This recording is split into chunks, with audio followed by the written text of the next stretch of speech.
ये है क्लास 11 की biology chapter 18 body fluid and circulation. पूरा चैप्टर देखेंगे फटाफट। जो कॉम्प्लेक्स ऑर्गेनिज्म है वो उन use special fluids within their bodies to transport materials. देखो बॉडी में हर एक ऑर्गन अपनी जगह फिट है, वहाँ तक चीज़ें पहुँचानी पड़ेंगी, तो उनसे पहुँचाने का काम क्या करता है? Circulatory system. Blood is the most commonly used body fluid in higher organism including human. मतलब बॉडी फ्लूइड के थ्रू सब चीज़ें वहाँ ट्रांसपोर्ट होंगी, तो ब्लड वो फ्लूइड है जिसके थ्रू सारी चीज़ें ट्रांसपोर्ट होंगी पूरी बॉडी में, हर सेल तक। अनदर बॉडी फ्लूइड जैसे कि लिम्फ है, also help in the transport of certain substance. Lymph भी हेल्प करता है कुछ सब्सटेंस को ट्रांसफर करने में। ब्लड क्या है? ब्लड एक स्पेशल कनेक्टिव टिश्यू है जिसमें फ्लूइड मैट्रिक्स है, प्लाज्मा है एंड फॉर्म्ड एलिमेंट है। ब्लड ये क्वेश्चन याद रखना है, ब्लड एक स्पेशल कनेक्टिव टिश्यू है, ठीक है। फॉर्म्ड एलिमेंट ब्लड में क्या क्या है? RBC, WBC and platelets. RBC मतलब रेड ब्लड सेल्स, इसका दूसरा नाम इरेथ्रोसाइट्स है, ये याद रखना है। RBC erythrocytes. शेप इनका है बाइकॉनकेव डिस्क शेप है। RBC erythrocyte biconcave shape. इनमें न्यूक्लियस नहीं होता, आरबीसी में न्यूक्लियस नहीं है तो लैक ऑफ न्यूक्लियस, लैक मतलब कमी। आरबीसी का जो लाइफ स्पैन है 120 दिन तक ये रहती हैं। आरबीसी रेड ब्लड सेल, दूसरा नाम है इरिथ्रोसाइट्स। शेप है बाइकॉनकेव डिस्क शेप। आरबीसी में न्यूक्लियस नहीं है। आरबीसी का जो लाइफ स्पैन है वो 120 दिन का है और ये बनती है रेड बोन मैरो में, ठीक है। रेड बोन मैरो में ये बनती है इन एडल्ट्स। और आरबीसी का जो रेड कलर है वो हीमोग्लोबिन की वजह से है। आरबीसी में हीमोग्लोबिन है। हीमोग्लोबिन जो है आयरन कंटेनिंग कॉम्प्लेक्स प्रोटीन है। आरबीसी का जो रेड कलर है वो हीमोग्लोबिन की वजह से है और हीमोग्लोबिन एक आयरन कंटेनिंग कॉम्प्लेक्स प्रोटीन है। और हीमोग्लोबिन का रोल क्या है? ऑक्सीजन और CO2 के ट्रांसपोर्ट में इसका रोल है। आरबीसी का लाइफ स्पेन 120 दिन है। आरबीसी का दूसरा नाम है इरिथ्रोसाइट। आरबीसी का शेप बाइकॉनकेव। आरबीसी में न्यूक्लियस नहीं है। लाइफ स्पैन 120 दिन का है। आरबीसी बनती हैं रेड बोन मैरो में एडल्ट्स में। आरबीसी का रेड कलर है ड्यू टू हीमोग्लोबिन। हीमोग्लोबिन एक आयरन कंटेनिंग कॉम्प्लेक्स प्रोटीन है। हीमोग्लोबिन का रोल ऑक्सीजन और CO2 को ट्रांसपोर्ट करने में है। जो ओल्ड या डैमेज्ड आरबीसी हैं वो स्प्लीन और लीवर के थ्रू रिमूव की जाती हैं। स्प्लीन को कहते हैं ग्रेवयार्ड ऑफ आरबीसी। यहाँ पर ये खत्म हो जाती है सब। डब्ल्यूबीसी का दूसरा नाम है ल्यूकोसाइट्स, वाइट ब्लड सेल्स या ल्यूकोसाइट। ये कलरलेस है क्योंकि इसमें हीमोग्लोबिन नहीं है। ये 15 से 20 दिन का इनका लाइफ स्पैन है। इनमें डब्ल्यूबीसी में न्यूक्लियस है एंड ये इरेगुलर शेप का है। डब्ल्यूबीसी का मेन रोल है defence mechanism of the body में, मतलब ये बॉडी के लिए एक सोल्जर का काम करते हैं। जो नॉर्मल डब्ल्यूबीसी काउंट है वो 4000 से लेकर 11000 डब्ल्यूबीसी पर माइक्रोलीटर है। डब्ल्यूबीसी दो टाइप के हैं, granulocyte and A granulocyte. Granulocyte में 3 है, स्नोफिल, basophil, neutrophils. And A granulocyte में मोनोसाइट एंड लिम्फोसाइट। मोनोसाइट और न्यूट्रोफिल्स का काफ़ी इंपॉर्टेंट रोल है क्योंकि यही है असली सिपाही बॉडी के। न्यूट्रोफिल्स एंड मोनोसाइट्स ये फेगोसिटिक सेल्स हैं जो डिस्ट्रॉय करती है फॉरेन ऑर्गेनिज्म जो भी बॉडी में एंटर करते हैं। मतलब जो डिफेंस का काम है मेनली यही करती है न्यूट्रोफिल्स और मोनोसाइट। ये पकड़ पकड़े मारती है जो भी फॉरेन बॉडी बाहर से आ जाती है, मतलब हार्मफुल चीज़ जो आती हैं। चलो, इस ग्रेनुलोसाइट में स्नोफिल है 2 से 3%। स्नोफिल रेजिस्ट करती है इन्फेक्शन को, रोकती है इन्फेक्शन को। बेसोफिल सिक्रेट करती है हिस्टामिन, सीरोटोनिन, हिपेरिन। ये इन्फ्लेमेटरी रिएक्शन में इन्वॉल्व है। न्यूट्रोफिल और मोनोसाइट तो फेगोसिटिक सेल्स हैं, मतलब जो बाहर से खतरनाक चीज़ों से मारने का काम ही करते हैं। लिम्फोसाइट 20 से 25% लिम्फोसाइट है। जिसे ये लिम्फोसाइट दो टाइप के हो गए, बी एंड टी फॉर्म। ये रेस्पॉन्सिबल है for immune response of the body. Platelets को कहते हैं thrombocytes. Platelets, thrombocyte. Platelet small हैं, कलरलेस हैं और न्यूक्लियस इनमें नहीं है। इनका लाइफ स्पैन 8 से लेकर 12 दिन है। इसलिए जब डेंगू में प्लेटलेट काउंट कम होता है ना, तो 8 से 12 दिन तक खुद ही जिंदा रहती हैं, तो ख़त्म जल्दी होती हैं। इनका जो शेप है स्फेरिकल शेप है। प्लेटलेट्स को कहते हैं थ्रोम्बोसाइट्स। ये कलरलेस है और नॉन न्यूक्लिएटेड है, इनमें न्यूक्लियस भी नहीं है। लाइफ स्पैन इनका 8 से 12 दिन है। स्फेरिकल शेप या ओवल शेप की है। प्लेटलेट्स का मेन रोल है क्लॉटिंग ऑफ ब्लड में। अगर कोई कट लग गया तो वहाँ पर ब्लड बाहर फ्लो नहीं होना चाहिए, नहीं तो इंसान मर जाएगा। इसलिए उस क्लॉट को रोकने के लिए प्लेटलेट का रोल इम्पोर्टेंट है। Clot is form mainly of a network of thread called fibrin. Clot कैसे बनता है? फाइब्रिन का एक जो थ्रेड है उनसे। इसमें डेड और जो डैमेज आर्म फॉर्म एलिमेंट है वो इसमें ट्रैप हो जाते हैं और क्लोट बनाने में हेल्प करते हैं। फाइब्रिन कैसे बनता है? फाइब्रिन बनता है फाइब्रिनोजन से। फाइब्रिनोजन जो प्लाज्मा में है, ब्लड में जो प्लाज्मा है, प्लाज्मा में फाइब्रिनोजन है जो कि इनएक्टिव फॉर्म है फाइब्रिन की। जब कट लग जाता है तो ये इनएक्टिव फॉर्म एक्टिव हो जाती है with the help of enzyme thrombin. Thrombin enzyme fibrinogen को जो कि प्लाज्मा में प्रेजेंट है उसे एक्टिव फॉर्म फाइब्रिन में कन्वर्ट करता है और फाइब्रिन क्लोट बनाने में हेल्प करता है। क्लोट बॉडी के अंदर नहीं बनाना है, नहीं तो बॉडी खत्म हो जाएगी, सभी खत्म हो जाएंगे। अच्छा, तो थ्रोम्बिन कन्वर्ट करता है फाइब्रिनोजन को फाइब्रिन में। तो थ्रोम्बिन कहाँ से आया? तो thrombin are formed from inactive substance prothrombin present in the plasma. Prothrombin भी प्रेजेंट है प्लाज्मा में, तो प्रोथ्रोम्बिन इनएक्टिव फॉर्म है, वो कन्वर्ट होती है थ्रोम्बिन में with the help of enzyme thrombokinase. Thrombokinase का क्यों एक्टिवेट हुआ? भाई थ्रोम्बोकाइनेज एक्टिवेट नहीं होता तो प्रोथ्रोम्बिन जो इनएक्टिव फॉर्म में प्रेजेंट है वो थ्रोम्बिन जो एक्टिव है उसमें नहीं कन्वर्ट होता, और थ्रोम्बिन फाइब्रिनोजन को फाइब्रिन में नहीं कन्वर्ट करता। तो ऐसा हुआ क्यों? तो कोई भी इंजरी हुई है, उसने स्टिमुलेट किया है प्लेटलेट्स को in the blood to release certain factor which activate the mechanism of coagulation. मतलब कोई भी इंजरी हुई है उसने ये प्रोसेस एक्टिवेट किया है, जिससे सारा प्रोसेस हुआ है वो फाइब्रिन बना है, और फाइब्रिन ने एक जाल बनाया है जिससे क्लोट हुआ है। क्लोटिंग में कैल्शियम आयन का भी इंपॉर्टेंट रोल है, और कुछ factors release by the tissue at the site of injury also can initiate coagulation. मतलब जहाँ चोट लगी वहाँ पे ये प्रोसेस स्टार्ट हो जाता है। Name the component of the formed element. कौन कौन से हैं? RBC, WBC and platelets. ये टोटल मिला के 45% है टोटल ब्लड का, 55% प्लाज्मा है। आरबीसी को कहते हैं इरेथ्रोसाइट्स। आरबीसी में हीमोग्लोबिन है। हीमोग्लोबिन एक प्रोटीन है जिसमें आयरन है, इसकी वजह से ब्लड का कलर रेड है। आरबीसी ट्रांसपोर्ट करता है ऑक्सीजन को। ऑक्सीजन कहाँ से लेके आएगा? लंग्स से लेके आएगा बॉडी टिश्यू तक, और बॉडी टिश्यू से कैरी करेगा कार्बन डाइऑक्साइड या CO2 को, उसे लंग्स तक पहुँचाएगा। ये काम करता है आरबीसी। वाइट ब्लड सेल्स या डब्ल्यूबीसी ल्यूकोसाइट ये सिपाही का काम करते हैं, बॉडी में सोल्जर का काम करते हैं और इन्फेक्शन के अगेंस्ट लड़ते हैं। प्लेटलेट्स ये 7 से 10 दिन का इनका लाइफ स्पैन है, और एक्सेसिव ब्लीडिंग अगर बाहर हो रही है, कोई कट लग गया है तो उसे क्लोट कराने में ये हेल्प करते हैं प्लेटलेट्स। प्लाज्मा एक स्पेशल कनेक्टिव टिश्यू है।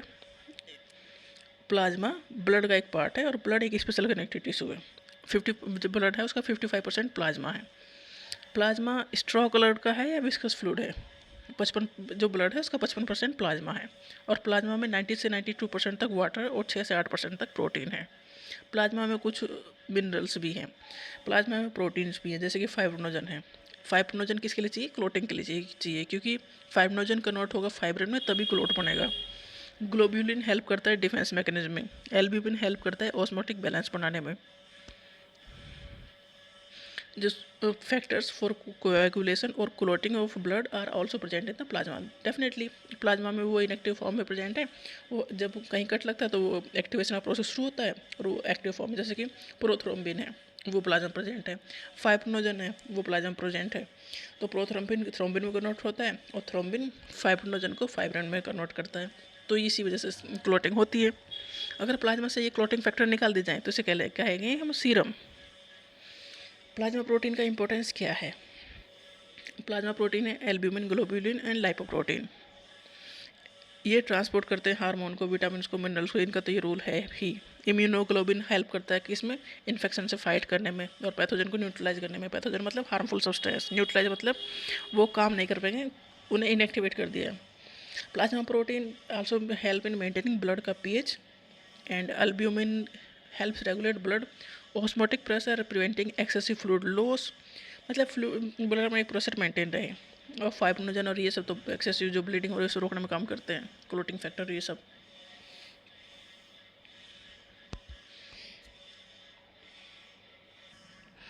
ब्लड और प्लाज्मा में क्या डिफरेंस है? ब्लड एक स्पेशल कनेक्टिव टिश्यू है जो कि रेस्पॉन्सिबल है फॉर ट्रांसपोर्टिंग मटेरियल्स। प्लाज्मा क्या है? प्लाज्मा ब्लड का ही एक कंपोनेंट है। मतलब ब्लड में 55% प्लाज्मा है। जो ब्लड है वो रेड कलर का है, और प्लाज्मा स्ट्रॉ येलो कलर का है। ब्लड में क्या है? रेड कलर का ब्लड क्यों है? क्योंकि इसमें हीमोग्लोबिन है। आरबीसी में हीमोग्लोबिन है। और ब्लड में क्या क्या है? प्लाज्मा है, आरबीसी, प्लेटलेट्स, डब्ल्यूबीसी प्लेटलेट, ये सब हैं। प्लाज्मा में 90 से लेकर 92% तक तो वाटर ही है, और 6 से 8% तक प्रोटीन है।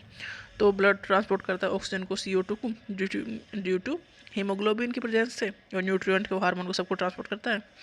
प्लाज्मा भी ट्रांसपोर्ट का काम करता है, पर इसमें RBC नहीं है, तो ऑक्सीजन और CO2 में इसका कोई रोल नहीं है, बट अदर मटेरियल को ट्रांसपोर्ट करने में इसका रोल है। लिम्फ क्या है? लिम्फ एक टिश्यू फ्लूइड है, जैसे कि आर्टरीज हैं। आर्टरीज आगे जाके छोटी छोटी आर्टरीज में कन्वर्ट हो जाती हैं जिन्हें कहते हैं आर्टेरियोल्स। आर्टेरियोल्स फिर कैपिलरीज में कन्वर्ट हो जाती हैं, तो वो वहाँ से फ्लूइड निकल जाता है बाहर, क्योंकि वो छोटी छोटा स्पेस है, और वो फ्लूइड है, ये टिश्यू, इसे कहते हैं लिम्फ या tissue fluids. The fluid release out is called the intestinal fluid या टिश्यू फ्लूइड्स। इसमें ये फ्लूइड जो ब्लड और सेल के बीच में एक एक्सचेंज मीडियम का काम करता है। The fluid present in the lymphatic system is called the lymph. Lymph colourless fluid है, इसमें WBC है, प्रोटीन, फैट, वेस्ट प्रोडक्ट, ये सब है। ये क्या करता है? लिम्फ क्या करता है? ये कैरियर का फॉर्म काम करता है, किसके लिए? न्यूट्रिएंट के लिए, और फिल्टर एंड डिस्ट्रॉय करता है पैथोजन को, सभी को ही मारता है। और लिम्फ नोड तो स्पेशल रोल है इसमें। लिम्फ नोड मतलब एक गांठ बन जाते हैं जहाँ पर पैथोजन होता है, और वो से पैथोजन मतलब हार्मफुल सब्सटेंस जो बाहर से आ गया है उसे खत्म करने का काम करते हैं लिम्फ नोड। और लिम्फेटिक सिस्टम हेल्प करता है किसके? फैट के एब्जॉर्प्शन में, फैट और फैट सॉल्युबल विटामिन के डाइजेशन में और एब्जॉर्प्शन में हेल्प करता है लिम्फेटिक सिस्टम, क्योंकि फैट इतनी आसानी से नहीं एब्जॉर्ब होता। ब्लड और लिम्फ में क्या डिफरेंस है? ब्लड एक पार्ट है सर्कुलेटरी सिस्टम का, और लिम्फ एक पार्ट है लिम्फेटिक सिस्टम का। ब्लड का जो कलर है वो रेडिश कलर है, लिम्फ कलरलेस फ्लूइड है। ब्लड में क्या है? RBC, WBC, प्लेटलेट्स है और प्लाज्मा है। लिम्फ में क्या है? Lymph contain plasma and small number of WBC and platelets. Lymph में RBC नहीं है। Blood is associated with the circulation of oxygen and CO2। देखो RBC का काम है ऑक्सीजन एंड CO2 को एक्सचेंज करना, तो ब्लड में ये है और लिम्फ में ये नहीं है। तो लिम्फ का काम है लिम्फ नोड के फॉर्म में पैथोजन को मारना। तो लिम्फ का मेन रोल डिफेंस में है, और ब्लड का मेन रोल ऑक्सीजन और CO2 को ट्रांसपोर्ट करने में है, और एक्स्ट्रा काम तो ये एक्सचेंज का तो सभी करते रहते हैं। कोई भी चीज़ ट्रांसपोर्ट करना हो तो ये करते हैं। ब्लड का फ्लो रैपिड होगा क्योंकि ये एक सिस्टम ऑफ नेटवर्क में जा रहा है। लिम्फ का फ्लो स्लो है क्योंकि ये तो बाहर निकल गया ना, फिर से इकट्ठा करना पड़ेगा, तो इतना फास्ट तो नहीं होगा जितना फास्ट ब्लड का फ्लो होगा। लिम्फ का फ्लो तो स्लो ही होना है। ब्लड ग्रुप है ABO blood group system is the most important system. Blood groups determine होते हैं कि एंटीजन कौन सा है और एंटीबॉडी कौन सी है।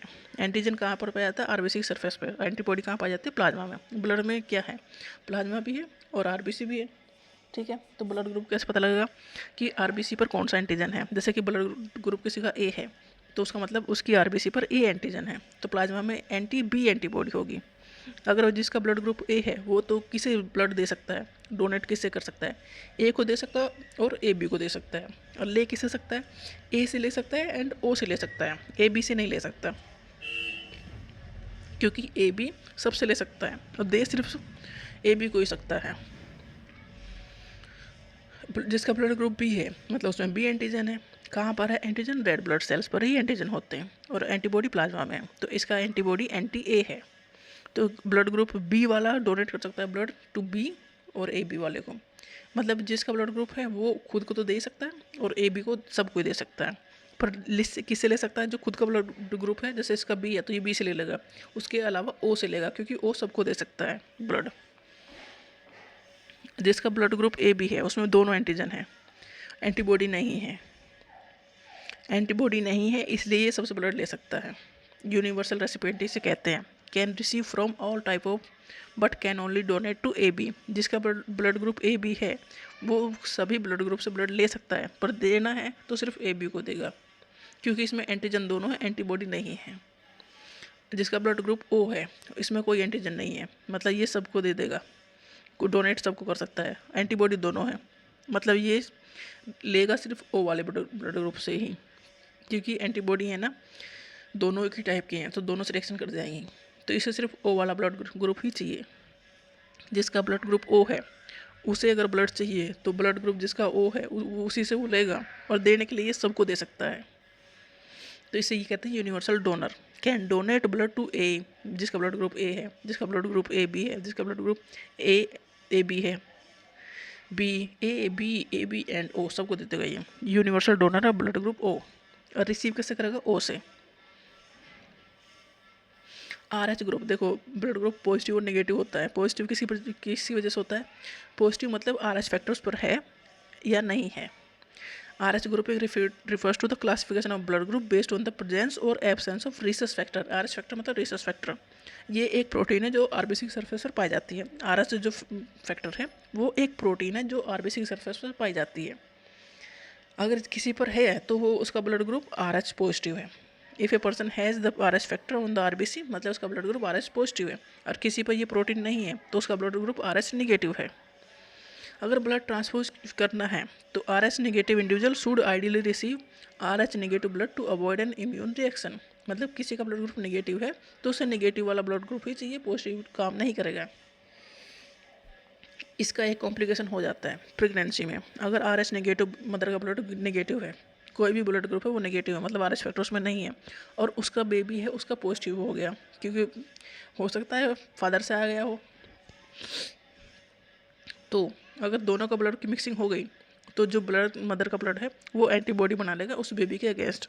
पर ड्यूरिंग प्रेगनेंसी ऐसा ब्लड मिक्स होता नहीं है मम्मी, मदर और बेबी का, फीटस का। मतलब ड्यूरिंग प्रेगनेंसी मदर का जो ब्लड है वो फीटस के ब्लड से मिक्स नहीं होता, क्योंकि प्लेसेंटा के थ्रू ब्लड नहीं जाता, न्यूट्रिएंट जाते हैं। तो अगर इनका ब्लड मिक्स नहीं होता तो कोई दिक्कत नहीं है। पर ड्यूरिंग डिलीवरी अगर इन दोनों का ब्लड मिक्स हो गया और मदर के अंदर, मदर के ब्लड में इसके अगेंस्ट एंटीबॉडी बन गई तो नेक्स्ट प्रेगनेंसी को वो ख़त्म कर देगा। इस कंडीशन को कहते हैं इराइथ्रोब्लास्टोसिस फीटैलिस, मतलब फीटस को मार देगा नेक्स्ट प्रेगनेंसी में। पहली प्रेगनेंसी में दिक्कत नहीं होगी, दूसरी में दिक्कत होगी। तो इसे अवॉइड करने के लिए डिलीवरी के तुरंत बाद RH नेगेटिव एंटी-RH एंटीबॉडीज़ दी जाती है। एंटी-RH एंटीबॉडीज मदर को दी जाती है immediately after the delivery of first child. तो ये होता है। If A RH negative mother carry करती है RH पॉजिटिव बेबी, हर इम्यून सिस्टम में प्रोड्यूस कर सकता है, वैसा नहीं करेगा ही करेगा। प्रोड्यूस जब करेगा जब ब्लड मिक्स होगा antibody against the body baby's blood.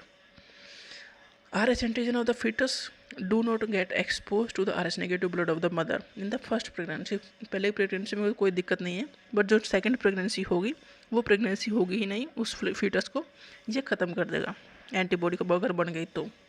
इस कंडीशन को कहते हैं इरिथ्रोब्लास्टोसिस फीटैलिस। इसे अवॉइड किया जा सकता है कि तुरंत पहले बच्चे की डिलीवरी के तुरंत बाद एंटी-RH एंटीबॉडी दे दी जाए मदर को। ह्यूमन हार्ट थोड़े से कैविटी में है, दोनों लंग्स के बीच में है, slightly tilted toward the left. Heart के ऊपर डबल लेयर की एक कवरिंग है जिसे कहते हैं पेरिकॉर्डियम। पूछा जाता है कि पेरिकॉर्डियम हार्ट की कवरिंग है। हार्ट के 4 चैम्बर हैं, ऊपर 2 चैम्बर, नीचे 2 चैम्बर। ऊपर के 2 चैम्बर को कहते हैं एट्रिया और उनके नीचे है वेंट्रिकल्स। बीच में एट्रिया और वेंट्रिकल्स के बीच में एक दीवार है, जो 2 एट्रिया आपस में कभी नहीं मिलते और 2 वेंट्रिकल्स आपस में कभी नहीं मिलते।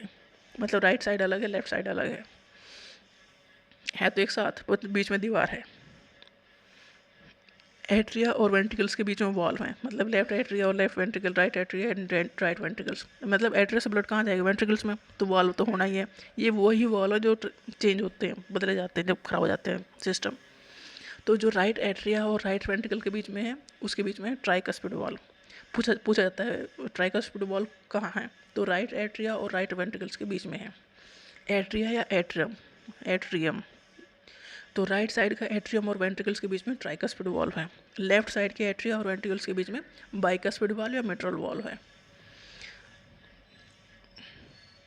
तो राइट एट्रिया से ब्लड राइट वेंट्रिकल्स में जाएगा, लेफ्ट एट्रिया से ब्लड लेफ्ट वेंट्रिकल्स में जाएगा। तो राइट वेंट्रिकल्स किस में खुलेगा, पल्मोनरी आर्टरी में। राइट वेंट्रिकल से ब्लड जाएगा पल्मोनरी आर्टरी में, पल्मोनरी आर्टरी ब्लड लेके जाएगी लंग्स के पास। और लेफ्ट वेंट्रिकल से ब्लड जाएगा एओर्टा में, एओर्टा सप्लाई करेगा पूरी बॉडी में। वॉल्व जो है देखो, जो ये ट्राइकस्पिड और बाइकस्पिड वॉल्व है ये मेंटेन करते हैं flow of blood in one direction. मतलब एट्रिया से ब्लड वेंट्रिकल्स में जाएगा, वेंट्रिकल से वापस एट्रिया में नहीं आएगा, बैक फ्लो नहीं करना है ब्लड का। Entire heart is made up of cardiac muscles. जो वेंट्रिकल्स की जो वॉल है थोड़ी थिक होगी, क्योंकि ये पंप करेंगे ब्लड को आउटसाइड द हार्ट। थोड़ी थिक होगी किसकी कंपैरिजन में, एट्रिया के कंपैरिजन में। A specialise cardiac musculature called the nodal tissue is also distributed in the heart. उसे कहते हैं एसे नोड या पेसमेकर। ये कहाँ पर है, ये राइट अपर कॉर्नर में of right atrium. Right atrium के अपर कॉर्नर में ऐसे नोड है जो इनिशिएट करता है इसकी हार्ट की जो एक्टिविटी है वो रिदमिकली बनी रहे। और उसके अलावा another mass of the tissue in the lower left corner of the right atrium. Right atrium के अपर कॉर्नर पर ऐसे नोड है, लोअर कॉर्नर पर एवी नोड है। एवी नोड मतलब जो वेंट्रिकल्स तक फैल जाता है प्रोगेंजे फाइबर्स के फॉर्म में। और ये जैसे कि ऐसे नोड ने इनिशिएट किया, एवी नोड मेंटेन करता है कि ये एक्टिविटी चलती रहे, जो रिदम है वो हार्ट की बनी रहे। अगर ऐसे नोड थोड़ा ढीला पड़ता है तो एवी नोड काम संभालने की कोशिश करता है। ऐसे नोड, साइनोएट्रियल नोड, इसको कहते हैं ऐसे नोड या pacemaker of the heart. Pacemaker of the heart कौन है? ऐसे नोड या साइनोएट्रियल नोड। बिकॉज इसे पेसमेकर क्यों कहते हैं? Because it is responsible for generating electrical impulse that regulate the heart rhythm. Heart का जो एक फंक्शन है, एक रिदम में ये काम किया जा रहा है, 1 मिनट में बहत्तर टाइम वो ब्लड को पूरी बॉडी में सर्कुलेट करके ले आता है। तो ये जो रिदम है ये मेंटेन है, ये काम करता है ऐसे नोड या पेसमेकर। ऐसे नोड एक स्पेशलाइज सेल है जो ऑटोमेटिकली जनरेट करता है action potential without needing external stimulation. इसे किसी एक्सटर्नल स्टिमुलेशन की रिक्वायरमेंट नहीं है, ये खुद का काम खुद ही करता है ऐसे नोड। मतलब हार्ट को किसी ब्रेन से एक्शन लेने की जरूरत नहीं है। इलेक्ट्रिकल इम्पल्स फ्रॉम द ऐसे नोड ट्रेवल करती है थ्रू एट्रिया, एट्रिया को कॉन्ट्रैक्ट करती हैं, फिर एवी नोड तक पहुँचती हैं। एवी नोड वेंट्रिकल्स को कॉन्ट्रैक्ट करता है।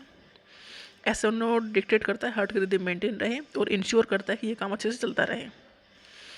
AV node, atrioventricular node. AV node जो एट्रियम है, राइट एट्रियम उसके लोअर पार्ट साइड में है, अपर साइड में ऐसे नोड है, लोअर साइड में एवी नोड है। ये एक रिले स्टेशन का काम करता है, इलेक्ट्रिकल इम्पल्स रिसीव करता है ऐसे नोड से। एवी नोड डिले या इम्पल्स को slightly before passing the ventricles, मतलब इस एवी नोड की जो इम्पल्स है वो वेंट्रिकल्स के पास जाएंगी, वेंट्रिकल्स को पूरा फुल होने तक रुकेंगे, उसके बाद इसे कॉन्ट्रैक्ट कर देंगे वेंट्रिकल्स को, जिससे कि ब्लड बाहर हार्ट से बाहर पंप होगा। This delay ensure that the atria contract first and allowing complete filling of the ventricles before they contract. AV node तो एक स्लाइटली एक रिले स्टेशन का काम करता है, जिससे कि जो एट्रिया वो अच्छे से खाली हो जाए वेंट्रिकल्स में, और वेंट्रिकल्स को कॉन्ट्रैक्ट करने का काम एवी नोड का करता है।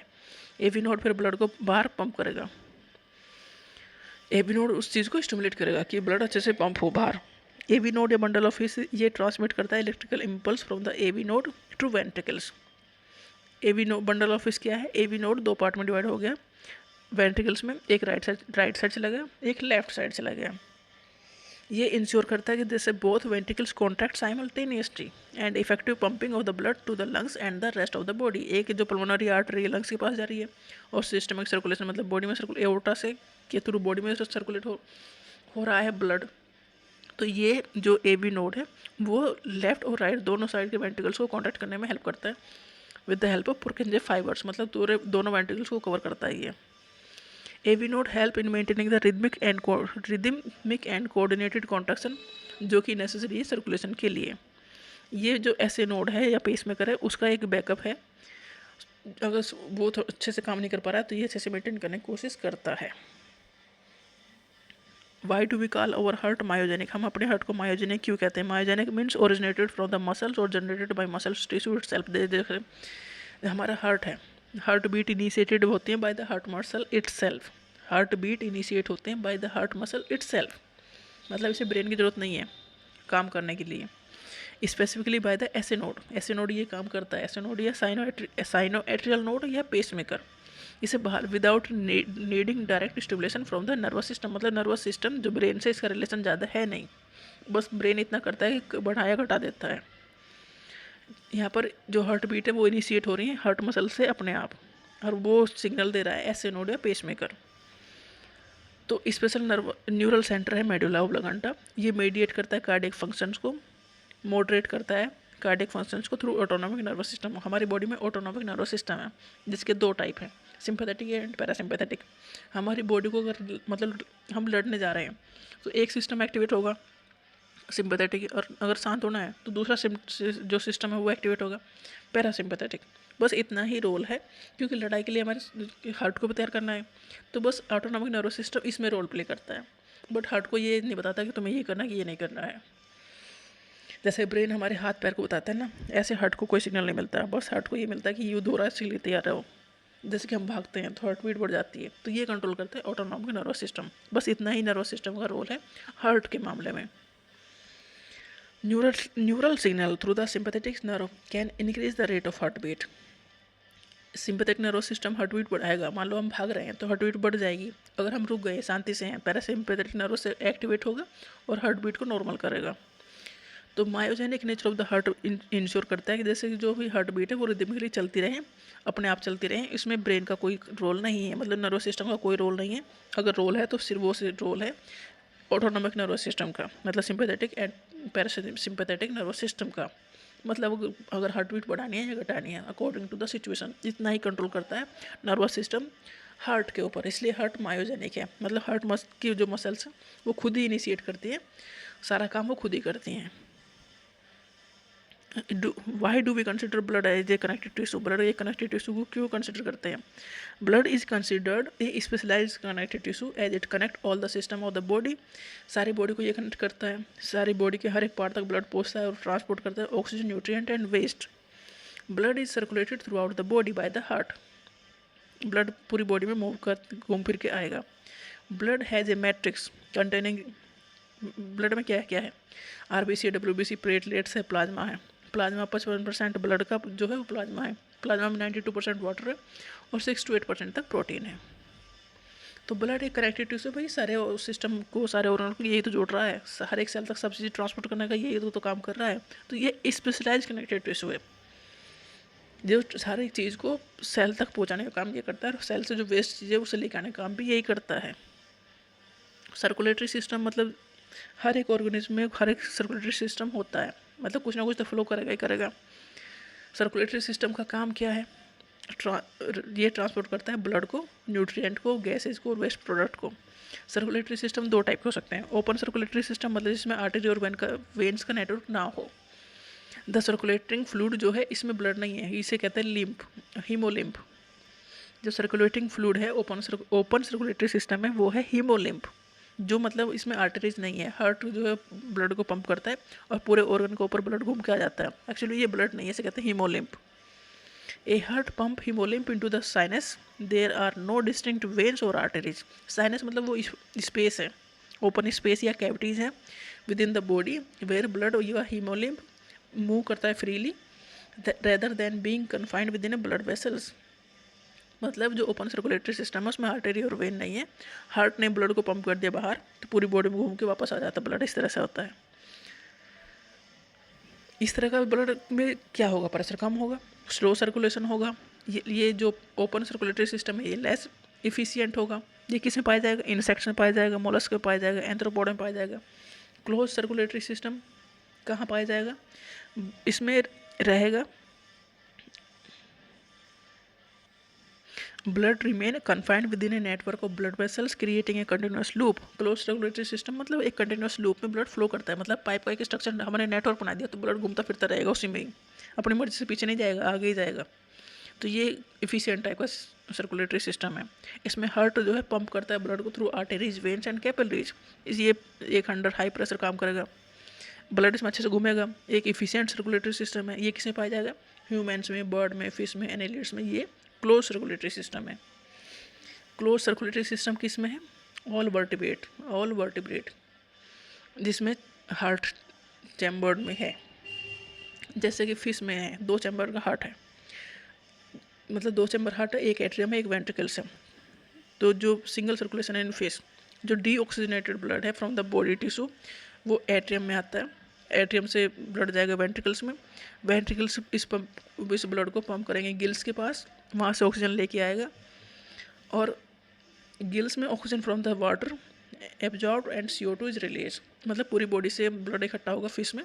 फिश के अंदर 2 चैम्बर का हार्ट है, ठीक है। पूरी बॉडी से ब्लड जाएगा किस में? एट्रियम में, मतलब हार्ट के पास। हार्ट का एक एट्रियम है, एक वेंट्रिकल्स है। एट्रियम से जाएगा ब्लड वेंट्रिकल्स में और वेंट्रिकल्स से ब्लड जाएगा गिल्स के पास। गिल्स में होगा ब्लड ऑक्सीजन एंड CO2 का एक्सचेंज। फिर वहाँ से blood oxygenated blood then transported to the body. अब ये ब्लड पूरी बॉडी में ट्रांसपोर्ट हो जाएगा, फिर इकट्ठा होकर आएगा एट्रियम में, फिर जाएगा वेंट्रिकल्स में, फिर जाएगा गिल्स में। फिर गिल्स में एक्सचेंज होगा ऑक्सीजन और CO2 का, ऑक्सीजन लेके फिर वापस पूरी बॉडी में सर्कुलेट होगा। तो फिश में ऐसे सर्कुलेशन होता है ब्लड का, क्योंकि 2 ही चैम्बर हैं। ह्यूमन में 4 चैम्बर हैं। तो ह्यूमन का जो है उसमें ब्लड कभी मिक्स नहीं होता, बट इसमें 2 ही चैम्बर हैं। एम्फीबियंस एंड रेप्टाइल्स हैं, इसमें 3 चैम्बर का हार्ट है, 2 एट्रिया है और एक सिंगल वेंट्रिकल्स है। किसमें? एम्फीबियन मतलब frog, toad, reptile, lizard, snakes. जैसे फ्रॉग को हम पढ़ते हैं, ये कुछ हमसे मिलता जुलता है। बस इसका 3 चैम्बर का हार्ट है, 2 एट्रिया, एक वेंट्रिकल्स है। तो जो 2 एट्रिया है, मतलब लेफ्ट राइट साइड का जो एट्रिया रिसीव करता है oxygenated blood from the gills, lungs या स्किन, और जो राइट एट्रिया वो deoxygenated blood from the body. तो सारा मिक्स हो जाता है वेंट्रिकल्स में। तो वेंट्रिकल्स इसे पंप करता है, mix pump out the mixed blood. तो इनकम्प्लीट डबल सर्कुलेशन हो रहा है किसमें? एम्फीबियंस में। एम्फीबियन मतलब ये फ्रॉग, टोड, स्नेक, लिजर्ड, ये सब है एम्फीबियन एंड रेप्टाइल्स। तो एम्फीबियन मतलब फ्रॉग है, मेंढक, और रेप्टाइल हैं जैसे कि लिजर्ड है, स्नेक्स है, ये रेप्टाइल्स हैं। एम्फीबियंस और रेप्टाइल्स में इनकम्प्लीट डबल सर्कुलेशन हो रहा है क्योंकि 2 एट्रिया और एक वेंट्रिकल्स में, एक वेंट्रिकल है। तो दोनों एट्रिया का जो ब्लड है, एक साइड ऑक्सीजनेटेड ब्लड है, दूसरी साइड आग से जो ब्लड आ रहा है वो डी ऑक्सीजनेटेड है। तो दोनों मिक्स हो रहे हैं वेंट्रिकल्स में, तो इनकम्प्लीट डबल सर्कुलेशन हुआ। क्रोकोडाइल, बर्ड और मैमल में 4 चैम्बर का हार्ट है, मतलब जैसा इंसान का हार्ट है ऐसा ही बर्ड्स और क्रोकोडाइल का हार्ट है। 2 एट्रिया हैं, 2 वेंट्रिकल्स हैं, मतलब ऑक्सीजनेटेड और डी ऑक्सीजनेटेड ब्लड इसमें कभी नहीं मिक्स होंगे।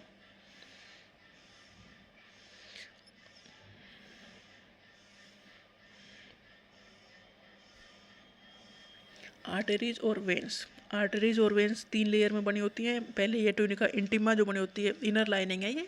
आर्टरीज और वेन, आर्टरीज और वेन्स अलग नहीं है। आर्टरीज वो हैं जो ब्लड को लेके गई हैं पूरी बॉडी में, और वेन्स वो हैं जो ब्लड को कलेक्ट करके लेकर आ रहे हैं पूरे हार्ट से हार्ट तक। आर्टरीज ब्लड को हार्ट से बाहर लेके जाती हैं, वेन्स ब्लड को हार्ट में लेके आती हैं। तो ये अलग नहीं है, एक ही नेटवर्क है। तो ट्यूनिका इंटीमा इनर लाइनिंग है, इसकी जो बनी हुई है स्क्यूमस एपिथेलियम की। ट्यूनिका मीडिया मतलब मिडिल लेयर है, ये बनी है स्मूथ मसल्स की और इलास्टिक फाइबर्स की। ट्यूनिका एक्सटर्ना, ये एक्सटर्नल लेयर है जो बनी है फाइबरस कनेक्टिव टिश्यू की और कोलेजन फाइबर्स की। ट्यूनिका मीडिया जो है वेन्स में थोड़ी सी थिन होगी क्योंकि वेन्स में इतना प्रेशर नहीं होता, आर्टरी में प्रेशर ज़्यादा होता है। आर्टरी क्या करती है? कैरी करती है ऑक्सीजनेटेड ब्लड, जिसमें ऑक्सीजन है उसे लेके जाएंगे पूरी बॉडी में फ्रॉम द हार्ट, एक्सेप्ट एक आर्टरी जो ब्लड जा रहा है लंग्स के पास। जो ब्लड लंग्स के पास जा रहा है उसमें वो डीऑक्सीजनेटेड ब्लड होगा डेफिनेटली, क्योंकि वहाँ से तो ऑक्सीजन लेके आनी है। तो एक्सेप्शन इसका है, सारी आर्टरीज में ऑक्सीजनेटेड ब्लड होता है accept pulmonary artery. Pulmonary artery blood लेके जा रही है लंग्स के पास, तो इसमें डीऑक्सीजनेटेड ब्लड होता है। आर्टरीज की जो वॉल है वो थोड़ी थिक होगी क्योंकि इसमें प्रेशर के साथ ब्लड फ्लो करेगा, और थोड़ी इलास्टिक होगी क्योंकि आर्टरी कैरी करती है ऑक्सीजन रिच ब्लड। तो इसका ब्राइट रेड कलर की ये होंगे। जो नीली कलर की दिखती है ना वो वेन्स हैं, जो लाल कलर की दिखती हैं वो आर्टरीज हैं, क्योंकि नीली कलर वाले में ऑक्सीजन कम, CO2 ज़्यादा है, क्योंकि ये सेल से सारा कलेक्ट करके लेके आ रही हैं।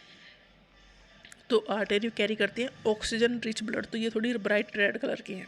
ये इनका ल्यूमन थोड़ा नैरो है जिससे कि ब्लड प्रेशर मेंटेन रहे। वेन्स जो कैरी करती हैं वो डीऑक्सीजनेटेड ब्लड है, मतलब ये जो ब्लड है वो सेल से कलेक्ट इकट्ठा होकर आ रहा है। एक्सेप्ट एक पल्मोनरी वेन्स, पल्मोनरी वेन्स आ रही हैं लंग्स से, तो लंग्स से जो ब्लड आ रहा है उसमें ऑक्सीजन ज़्यादा है, तो सारी वेन्स में डीऑक्सीजनेटेड ब्लड होता है। डीऑक्सीजनेटेड मतलब ऑक्सीजन कम है, CO2 ज़्यादा है। Except one vein, pulmonary vein, pulmonary veins आ रही लंग्स से, तो उसमें ऑक्सीजन ज़्यादा है। वेन्स की जो वॉल है थोड़ी थिन होती है, थोड़ी इलास्टिक होती है, और ये थोड़ा ब्लू कलर के होते हैं। इनका ल्यूमन थोड़ा वाइट होता है, इसलिए प्रेशर कम होगा। इसमें पीछे वॉल्व होंगे क्योंकि बैक फ्लो रोक सके, बैक ब्लड को आप पीछे नहीं जाने देना है, आगे बढ़ाना है। ह्यूमन सर्कुलेटरी सिस्टम, इसमें होता है डबल सर्कुलेशन। डबल सर्कुलेशन मतलब 2 एट्रिया हैं, 2 वेंट्रिकल हैं। राइट एट्रिया के पीछे राइट वेंट्रिकल्स, लेफ्ट एट्रिया के पीछे नीचे लेफ्ट वेंट्रिकल्स, मतलब उनके नीचे ही होंगे वो। तो blood pump by the right ventricles enter the pulmonary artery, whereas the left ventricle blood pump into the aorta, मतलब राइट साइड से the deoxygenated blood pumped into the pulmonary artery is passed on through the lungs। Right ventricle से, right ventricle से blood जा रहा है कहाँ? Pulmonary artery में। तो राइट वेंट्रिकल से ब्लड आया है कहाँ से? राइट एट्रिया से, और राइट एट्रिया से ब्लड आया है पूरी बॉडी से। तो राइट वेंट्रिकल से ब्लड गया पल्मोनरी आर्टरी में, और लेफ्ट वेंट्रिकल से ब्लड गया एओर्टा में, मतलब पूरी बॉडी में। मतलब लेफ्ट साइड जो है वो ट्रांसफ़र करती है पूरी बॉडी में ब्लड को, और जो राइट साइड है वो ब्लड को भेज रही है कहाँ, लंग्स के पास। तो राइट वेंट्रिकल्स भेज रहा है ब्लड को पल्मोनरी आर्टरी में, लंग्स में, और लेफ्ट वेंट्रिकल्स भेज रहा है ब्लड को कहाँ, एओर्टा। एओर्टा मतलब पूरी बॉडी में। तो डीऑक्सीजनेटेड ब्लड मतलब पूरी बॉडी से ब्लड आया है, pumped into the pulmonary artery, is passed on to the lungs from where the oxygenated blood is carried by the pulmonary veins in the left atrium। इसे कहते हैं पल्मोनरी सर्कुलेशन। मतलब blood गया lungs के पास, lungs से वापस आया, तो इस ये है पल्मोनरी सर्कुलेशन। तो जो ब्लड जाएगा वो डीऑक्सीजनेटेड ब्लड ही होगा। डीऑक्सीजनेटेड ब्लड किसके थ्रू जा रहा है, पल्मोनरी आर्टरी थ्रू जा रहा है। फिर वहाँ से ऑक्सीजनेटेड ब्लड आ रहा है, कौन लेके आ रहा है, पल्मोनरी वेन्स लेके आ रहा है, तो इसे कहेंगे pulmonary circulation. Oxygenated blood left ventricle से जा रहा है कहाँ, एओर्टा में, एओर्टा के थ्रू पूरी बॉडी में। एओर्टा कन्वर्ट होता है आगे आर्टरीज, आर्टेरियोल्स, कैपिलरीज में, मतलब पूरी बॉडी तक ये ब्लड भेजता है। इसे कहते हैं सिस्टमिक सर्कुलेशन। तो इंसान में डबल सर्कुलेशन है, एक पल्मोनरी सर्कुलेशन, दूसरा सिस्टमिक सर्कुलेशन। पल्मोनरी सर्कुलेशन मतलब एक लंग्स तक सर्कुलेशन हो के आ रहा है ब्लड का। सिस्टमिक सर्कुलेशन मतलब पूरी बॉडी में घूम के आ रहा है ब्लड। जैसे कि जो डबल सर्कुलेशन ह्यूमन हार्ट में है, पल्मोनरी सर्कुलेशन में क्या हो रहा है, जो डीऑक्सीजनेटेड ब्लड है इन राइट वेंट्रिकल्स में ब्लड आया पूरी बॉडी से, राइट एट्रियम से राइट वेंट्रिकल्स में आया, राइट वेंट्रिकल से पल्मोनरी आर्टरी में जाएगा, पल्मोनरी आर्टरी जाएंगे लंग्स के पास, लंग्स से ब्लड आएगा ऑक्सीजनेटेड ब्लड, उसे लेके आएंगे पल्मोनरी वेन्स, पल्मोनरी वेन्स इस ब्लड को छोड़ेंगे लेफ्ट एट्रिया में, लेफ्ट एट्रिया से ये ब्लड जाएगा लेफ्ट वेंट्रिकल्स में। लेफ्ट वेंट्रिकल्स में जो ब्लड आया वो लंग्स से आया है, तो लंग्स से जो ब्लड आया है वो ऑक्सीजनेटेड ब्लड है। लेफ्ट वेंट्रिकल से ब्लड जाएगा एओर्टा में, एओर्टा आगे जाके कन्वर्ट हो जाएंगे आर्टेरीज में, आर्टेरियोल्स में, कैपिलरीज में, मतलब पूरी बॉडी में ट्रांसफर होगा। पूरी बॉडी से फिर डीऑक्सीजनेटेड ब्लड आएगा, उसे कौन लेके आएंगे, वेन्स या वेना केवा, कहाँ पर लेके आएंगे, राइट एट्रियम में। राइट एट्रियम से ये ब्लड जाएगा राइट वेंट्रिकल से, राइट वेंट्रिकल से ब्लड जाएगा लंग्स के पास। तो ये चलता रहता है सर्कुलेशन, इसे कहते हैं double circulation. Hepatic portal system ये है कि जो ब्लड, जो न्यूट्रिएंट है स्मॉल इंटेस्टाइन से पहले लीवर के पास जाते हैं, लीवर में वो डिटॉक्सिफाई होते हैं, उसके बाद जो सिस्टमिक सर्कुलेशन है वो मिलते हैं। इसे ये हिपेटिक पोर्टल सिस्टम। तो लीवर का काम है कि जो भी टॉक्सिक सब्सटेंस आ गए हैं ब्लड में मिलने से पहले लीवर उन्हें न्यूट्रलाइज कर दे। कार्डियक साइकिल मतलब पूरी एक साइकिल जो हार्ट की है कि पूरा एक ब्लड पूरी एक साइकिल में घूम के आ जाए, वो कार्डियक साइकिल है, वो कंप्लीट हार्ट बीट है।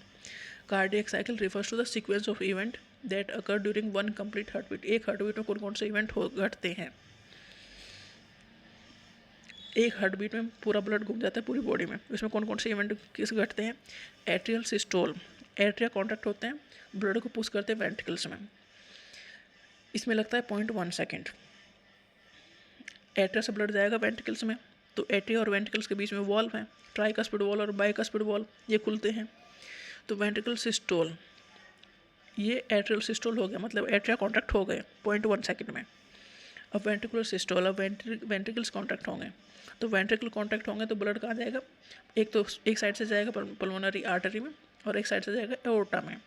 तो इसमें एवी नोड, जो एट्रिया और वेंट्रिकल्स के बीच में नोड है, मतलब वॉल्व हैं, एवी जो वॉल्व है एट्रियो वेंट्रिकुलर वॉल्व, ट्राइकस्पिड और बाइकस्पिड वॉल्व हैं, वो बंद होंगे। जब वेंट्रिकल कॉन्ट्रैक्ट होंगे तो ब्लड एट्रिया में वापस ना चला जाए, तो जो एट्रिया और वेंट्रिकल्स के बीच में वॉल्व हैं ट्राइकस्पिड और बाइकस्पिड वॉल्व, वो बंद होंगे, तो एक साउंड निकलेगी लब।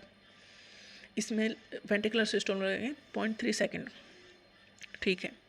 अब होगा डायस्टोल, हार्ट मसल रिलैक्स होंगे, allowing the chamber to fill with the blood again, तो सेमी ल्यूनर वॉल्व क्लोज होंगे, जिससे कि जो बाहर जाने वाले रास्ते हैं वो बंद होंगे, तो साउंड होगी प्रोड्यूस डब, तो लब और डब की साउंड प्रोड्यूस होती है, मतलब एक साइकिल कंप्लीट हो गई। ECG electrocardiograph, electrocardiogram refers to the recording of heart की जो इलेक्ट्रिकल एक्टिविटी है वो रिकॉर्ड करता है इलेक्ट्रोकार्डियोग्राफ। इलेक्ट्रोकार्डियोग्राफ एक मशीन है जो परफॉर्म करती है, ये रिकॉर्डिंग करती है। इलेक्ट्रोकार्डियोग्राफ मतलब एक डिवाइस है जिसमें इलेक्ट्रोड्स हैं जो कि डिटेक्ट करता है कि इलेक्ट्रिकल सिग्नल जो हार्ट के हैं वो कैसे हैं, उन्हें रिकॉर्ड करता है एक पेपर पर या डिजिटल स्क्रीन पर। मतलब हार्ट की एक्टिविटी को एक स्क्रीन पर रिकॉर्ड करने का काम करता है ये। ये किसने किया जाता है? To record the rhythm and rhythmic rate and electrical activity of heart. P wave, P Q R S T wave. P wave represent करता है electrical excitation of the atria, मतलब एट्रिया कॉन्ट्रैक्ट हो रहे हैं, पी वेव दिखा रही है। Q R S क्या दिखा रहा है? वेंट्रिकल्स कॉन्ट्रैक्ट हो रहे हैं। Q R x complex represent करता है डीपोलराइजेशन ऑफ वेंट्रिकल्स, मतलब वेंट्रिकल कॉन्ट्रैक्ट हो रहे हैं। ये क्यू आर एस वेव दिखा रहा है। पी वेव दिखा रहा है कि एट्रिया कॉन्ट्रैक्ट हो रहे हैं। क्यू आर एस वेव दिखा रहा है कि वेंट्रिकल्स कॉन्ट्रैक्ट हो रहे हैं। और टी वेव दिखा रहा है कि शांति हो गई है। It represent the return of the ventricle from the excited to normal state. अब वेंट्रिकल्स नॉर्मल स्टेट में आ गए हैं, मतलब रीपोलराइजेशन हो गया है। तो एक ये साइकिल हो गई। Disorder of the circulatory system क्या है? जैसे हाइपरटेंशन है, हाई ब्लड प्रेशर है। हाइपरटेंशन मतलब ब्लड जो एक आर्टरी में प्रेशर है वो हाइपरटेंशन, मतलब प्रेशर एक नॉर्मल तो हो रहता ही है, अगर इससे ज़्यादा हो जाए तो हाइपरटेंशन या हाई ब्लड प्रेशर हो जाएगा। नॉर्मल जो प्रेशर है 120/80 है। मेजर करते हैं इसे स्फेग्मोमैनोमीटर से। 120 जो आर्टरी में प्रेशर है वो है, 80 जो वेंस में प्रेशर है वो है, मतलब जो शांति वाला प्रेशर है वो रेस्टिंग प्रेशर 80 है। 120 पंपिंग प्रेशर है। तो हाइपरटेंशन मतलब अगर इससे ज़्यादा प्रेशर होगा और कंटिन्यूसली बना रहेगा तो ये हाइपरटेंशन होगा। हाइपर मतलब ज़्यादा है। हमारी जो कंडीशंस हैं जैसे कि हेल्थ कॉम्प्लिकेशन है या कुछ बीमारी है उसकी वजह से ये हो सकता है, या हमारी लाइफ स्टाइल की वजह से ये हो सकता है। जैसे कुछ ओबेसिटी होगी या स्ट्रेस होगा या लैक ऑफ एक्सरसाइज होगा या पुअर डाइट होगा तो उसकी वजह से ये हाइपरटेंशन हो सकता है। 5% केस में ये हो सकता है कि हमारी दवाइयों की वजह से यहाँ पर हाइपरटेंशन हो जाए। हाइपरटेंशन मतलब आर्टरीज में जो प्रेशर जा रहा है, पंप जो प्रेशर के साथ ब्लड फ्लो हो रहा है वो कितना प्रेशर दे रहा है आर्टरीज के ऊपर, वो प्रेशर है 120। और जो रिलैक्स फॉर्म में है जो वापस हो रहा है, वापस ब्लड आ रहा है वो 80 है। तो अगर ये बना है तो ठीक है। अगर इससे ज़्यादा हो रहा है, प्रेशर क्रिएट हो रहा है, ब्लड ज़्यादा प्रेशर बना रहा है आर्टरीज के ऊपर तो वो हाइपरटेंशन या हाई ब्लड प्रेशर होगा। Atherosclerosis affect the vessels that supply blood to the heart muscles. Heart muscles को जो सप्लाई करती हैं वो वेसल्स को अफेक्ट करता है एथेरोस्क्लेरोसिस। ये होता क्यों है? क्योंकि डिपॉजिट ऑफ कैल्शियम या फैट या कोलेस्ट्रॉल या फाइब्रस टिश्यू की वजह से, जिससे कि जो ल्यूमेन आर्टरीज का वो नैरो हो जाता है। इसकी वजह से बहुत सारी दिक्कत हो सकती है डेफिनेटली। हार्ट फेलियर क्या है? हार्ट अच्छे से काम नहीं कर रहा है। Heart failure means state of heart when it is not pumping blood effectively. अच्छे से ये ब्लड को पंप नहीं कर रहा है, हार्ट अच्छे से काम नहीं कर रहा है। क्यों? क्योंकि हार्ट या तो डैमेज हो गया है, हार्ट स्ट्रोक आ गया है, या कोरोनरी आर्टरी डिजीज़ हो गया, मतलब हार्ट की जो मसल्स उन्हें अच्छे से ब्लड नहीं पहुँचा, मतलब हार्ट ही अफेक्टेड हो गया है। हार्ट के ऊपर हार्ट में जैसे मान लो कोई गाड़ी है उसका खुद का एक्सीडेंट हो गया तो वो अच्छे से कैसे चलेगी? तो यही कंडीशन है हार्ट फेलियर, मतलब हार्ट खुद अफेक्टेड हो गया है। इसका जो है कि हार्ट फेलियर को रोकने के लिए ज़रूरी है कि आप रेगुलर एक्सरसाइज करो, लो सोडियम की diet low, smoking and alcohol का जो कंजप्शन है वो कम करो, स्ट्रेस को मैनेज करो और स्लीप अच्छी लो। एंजाइना कहते हैं एंजाइना पेक्टोरिस।